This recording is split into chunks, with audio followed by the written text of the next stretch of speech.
ustedes. y con su espíritu. Proclamación de la buena nueva de nuestro Señor Jesucristo, según San Mateo. Gloria a ti, Señor. De nuestros enemigos, líbranos, Señor, Dios nuestro. En aquel tiempo, habiéndose enterado los fariseos de que Jesús había dejado callados a los saduceos, se acercaron a él. Uno de ellos, que era doctor de la iglesia de la ley, le preguntó para ponerlo a prueba: Maestro, ¿cuál es el mandamiento más grande de la ley? Jesús le respondió: Amarás al Señor tu Dios con todo tu corazón, con toda tu alma y con toda tu mente. Este es el más grande y el primero de los mandamientos. Y el segundo es semejante a este: amarás a tu prójimo como a ti mismo. En estos dos mandamientos se fundan toda la ley y los profetas. Palabra del Señor. Gloria a ti, Señor Jesús. Queridos hermanos, una vez más, con el santo permiso de Papá Dios, todos nosotros, los que tenemos esta responsabilidad y este ministerio, pues salimos en nombre de Dios, junto con las pocas personas que nos pueden apoyar, para llevarles a todos ustedes esta palabra de salvación, este mensaje de esperanza para todos nosotros. Si bien ya sabemos que lo necesitamos todos nosotros por la situación concreta que estamos viviendo, allí donde nos encontremos, estés en Venezuela o estés en cualquier parte del mundo apoyándonos. Entonces es esta palabra la que se proclama en todo el mundo para hoy decirnos a nosotros la esencia del que tiene fe en Dios, la esencia o la razón de ser, la forma de actuar de aquel que cree en Dios Todopoderoso. Y es el hecho de amar a Dios sobre todas las cosas, amar a Dios, como dijo Jesús hoy en el Evangelio de San Mateo, con estas tres condiciones: amar al Señor tu Dios con todo tu corazón, todas mis emociones, todo mi deseo, mis sentimientos para el Señor, con toda tu alma, sabiendo que tú tienes un alma que también es importante cuidar, y con toda tu mente. ¿Por qué? Porque hasta la mente la tenemos que educar, la mente la tenemos que disciplinar, así como de pequeños los padres disciplinan y corrigen a sus hijos para que estos vayan haciendo sus responsabilidades en un determinado horario a lo largo del día o de los días de la semana. Pues la mente también es necesario ejercitarla. Por algo existe la meditación mental, la oración, el silencio y, muy característico en los carmelitas, la contemplación.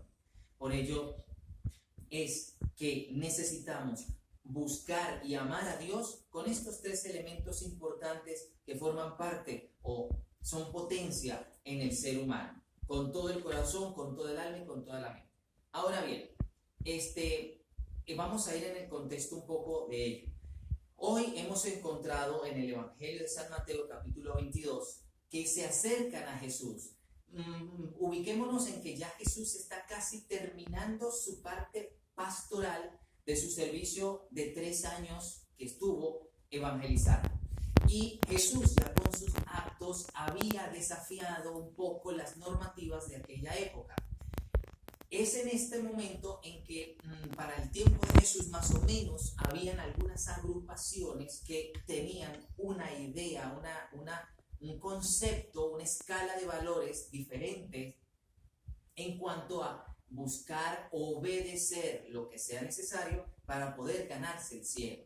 Entonces, recordemos que ahí existía, por ejemplo, la jerarquía religiosa de los judíos, existía la oligarquía de los laicos, existían los fariseos, existían los saduceos, que no creen en la resurrección de los muertos, existían los herodianos. Entonces, todos estos tipos de agrupaciones, cada uno de ellos tenía un concepto de cómo poder alcanzar la salvación. Y por ello, para ellos, la preocupación fundamental es cuál es el mandamiento más grande de la ley. Porque yo, como me quiero salvar, pues obviamente que quiero cumplir la ley como tal para poderme salvar.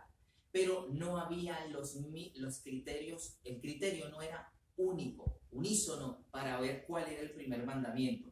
De hecho, unos decían y sostenían que el primer mandamiento era respetar el sábado, no había que trabajar el sábado. Otros decían que el primer mandamiento, el mandamiento más grande de la ley, era no ofrecer cultos a los ídolos. Y otros se regían por el hecho de decirle, no hagas a los otros lo que no quieres que te hagan a ti. O al revés, haz a los demás lo que te gusta que te hagan a ti. Entonces había criterios muy distintos de cuál es el mandamiento más grande de la ley para salvarme. Jesucristo obviamente que da su respuesta y habla, el mandamiento es amarás al Señor tu Dios, y ya expliqué con estas tres, desde estos tres lugares que forman parte del ser humano: corazón, alma y mente. Ahora, esta forma de amar al Señor se expresa en algo, porque es fácil decir yo amo a Dios. Ay, ¿cómo lo demuestras? Entonces, aquí está el termómetro que nos va a ayudar a ti y a mí a demostrar que amamos a Papá Dios cuando lo hacemos concretamente con sus obras creadas, es decir, el prójimo. Por eso Jesucristo continúa hablando y dice, el segundo mandamiento es semejante al primero, amarás a tu prójimo como a ti mismo. Entonces Jesucristo ha dejado bien claro que amar a Dios con todo el corazón, el alma, la mente, implica amar a los que nos rodean. Incluso es tan grande esta proyección de amar a los que nos rodean que en ello incluye a los enemigos. Aquellas personas que de repente a ti también, como a cualquiera de nosotros, nos han podido hacer cosas negativas. Cuando hablan mal de ti, cuando se meten contigo, tal vez cuando te difaman, cuando te roban, cuando te insultan, cuando tal vez por obras de otras personas te botaron del trabajo. Entonces son situaciones donde uno tuviese motivos para odiar, para recriminar, y aquí el Señor nos dice, amar a tu prójimo como a ti mismo. Concretarse, amar al prójimo como a ti mismo, hoy lo hemos escuchado clarito en la primera lectura del libro del Éxodo, donde dice, no hagas sufrir a la gente, no oprimas a la gente, no dañes, no abuses de la viuda, no cobres sobre recargo de lo que prestas, etcétera, etcétera, etcétera. Ahora, cuando cada persona actúe de esta manera, como concretamente lo ha señalado el Éxodo, es que llegamos a la comunidad concreta que actúa como Dios quiere. Y esto lo hemos escuchado en la segunda lectura del apóstol San Pablo a los tesalonicenses, cuando Pablo estaba hablando que esta comunidad de Tesalónica ha hecho bien en creer, en llevar el mensaje de la salvación, en querer vivir ese servicio, ese amor al prójimo, que la comunidad entera en su forma de actuar despertó el interés en otras comunidades y evangelizaba. Y este es el proyecto de Dios. Por ello, no solamente aquí en La Victoria, Estado de Aragua, en Venezuela, no solamente en Venezuela, sino en todos los países del mundo, Dios desea que con nuestro comportamiento, pero comprometido todos, no para el que quiera, no para el que le dé la gana, sino para todos nosotros, poder juntos como hermanos, dice la canción, sintiéndonos miembros de una iglesia, que caminemos juntos para amar al prójimo como hoy se nos ha pedido en el Evangelio de San Mateo, y así ser comunidades que despierten en las otras personas, en las otras comunidades, en quien nos observe, deseos de seguir al Señor. Que Dios Todopoderoso entonces nos ayude, nos bendiga y nos fortalezca, que así sea.